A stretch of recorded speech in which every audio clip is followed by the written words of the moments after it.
ቁርአን ውስጥ አንድ ቁርአን ምዕራፍ አለ ምዕራፉ የተሰየመው በጉንዳን ነው በነብዩላህ ሱለይማን ወይም በሰለሞን ታሪክ ውስጥ የተከሰተ ታሪክ ነው የሚያነሳው ስለ አንዲት ጉንዳን ታሪክ ያነሳል ጉንዳኗ ምንድነው ታሪኳ ነብዩላህ ሱለይማን እና ወታደሮቻቸው በሚመጡበት ጊዜ ጉንዳኗና ማህበረሰቦቿ ውጭ ላይ ነበሩና ጥሪ ታደርጋለች አንዷ ጉንዳን እናንተ ጉንዳኖች ሱለይማንና ወታደሮቹ እየመጡ ነውና ረግጠው ሳይገሏችሁ ወደ የጉድጓዳችሁ ግቡ እያለች ትናገራለች እንግዲህ ጠቢቡ ሰለሞን ሁሉ ነገር እንዲያውቁ የተደረጉ ነበርና የዛችን ጉንዳን ድምጽ ለህዝቦቿ የምታደርገውን ራሷ ዋጋ ከፍላ ሌሎችን ለማዳን የምታደርገውን ጥሪ ሰምተው ወታደሮቻቸውን አቆሙ ጉንዳኖቹ ጉድጓዳቸው እስኪገቡ እችን ጉንዳን በቁርአን ውስጥ አንድ ምዕራፍ ተሰይሞላት እችን ታሪኳ ተወሳላት የሰው ልጅ እስከተፈጠረበት እስከሚያልቅበት ጊዜ ድረስ ባለው ሂደቱስ ታሪኳ ሲወሷ ያደረገችው መልካም ነገር ሲነሳ ይኖራል አንድ ህይወት ራሷን ዋጋ ከፍላ ሌሎችን ለማዳን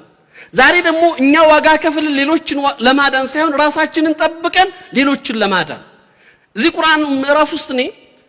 አላህ እለት ከእለት ስለምንኖራት ባይናችን ስለምናያት ጉንዳን ወይም ቁጫጭ መረጃ ወይም ግንዛቤ ሊሰጠን አይደለም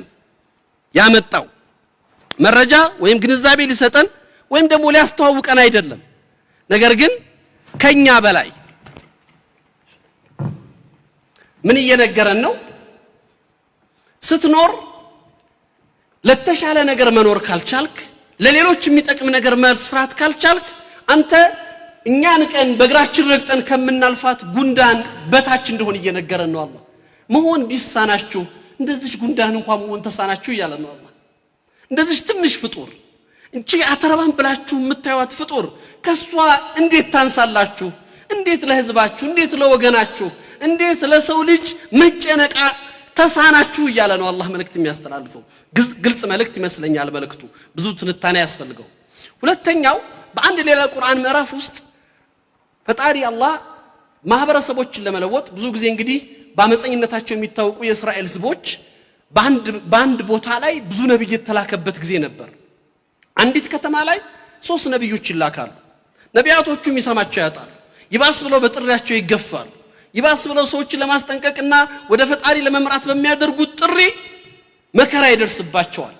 ይዘን እንግዲህ የፈጣሪ መልእክት የማስተላለፍ የሱን ተልእኮ ወደ ምድር የማምጣት ኃላፊነት የነቢያቶቹ ብቻ አይደለምና 3 ነቢያቶች ሳይሰሙ አንድ ሰው ቁርአኑ ላይ ሲገልጸው ታሪኩን አንድ ከከተማዋ ዳርቻ በሩጫ የሚመጣ ሰው ነው የሚለው ስሙ እንኳን አልተገለጸ እናንተ ሰዎች እባካችሁ እነዚህ ነቢያቶች የሚሏችሁን ነገር ስሙ የናንተ መዳን የናንተ ከሳት ነፃ የመውጣት መልእክት ነው የያዙት እያለ ይጮሃል እሱ እንግዲህ ነቢያት ተጣርቶ እኔን ማን ይሰማኛል አርፌ ልቀመጥ አላለም የኔን ድርሻ ልወጣል የኔን ግዴታ የኔን ኃላፊነት የኔን ተልእኮ ልወጣ ብሎ ጮኸ እኛ እንኳን አንተ አንድ መንገደኛ ነቢያቶች እንኳን እንደዚህ አልደፈሩንም ብለው ገደሉት ከገደሉት በኋላ ይላል ታሪኩ ቁርአን ላይ አላህ ሰውየውን ሲያናግረው ወይም ደግሞ በዛች በሰራው ስራ ምህረቱን አግኝቶ ፈጣሪ ጋር ሲገናኝ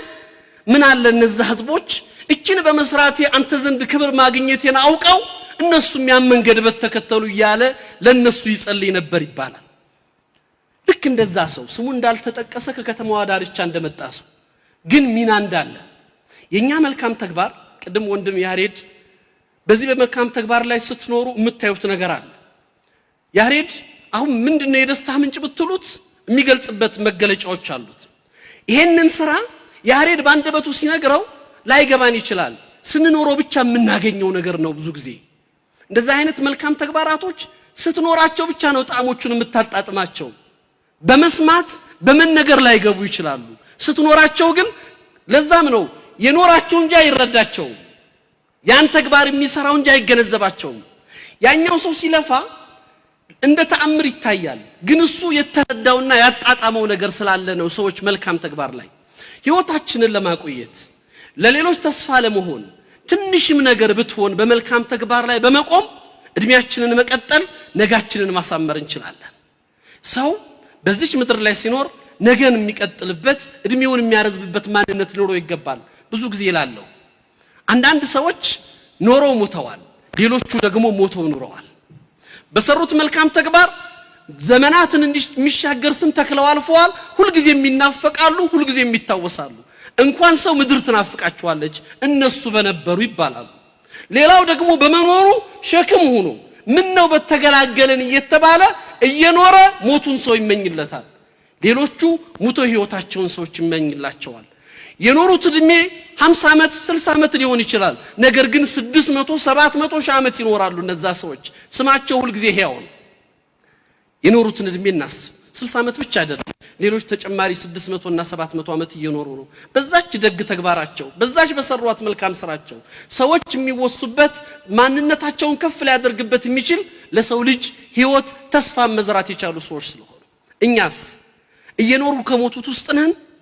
እየኖሩ ለሌሎች ተስፋ ከሚሆኑት ሞተው መልካማቸው ከሚወሳላቸውና ለሌሎች የህይወት ምሳሌ ሆነው ከሚቀርቡት ውስጥ የትኞቹን መኖር ነው የምንመርጠው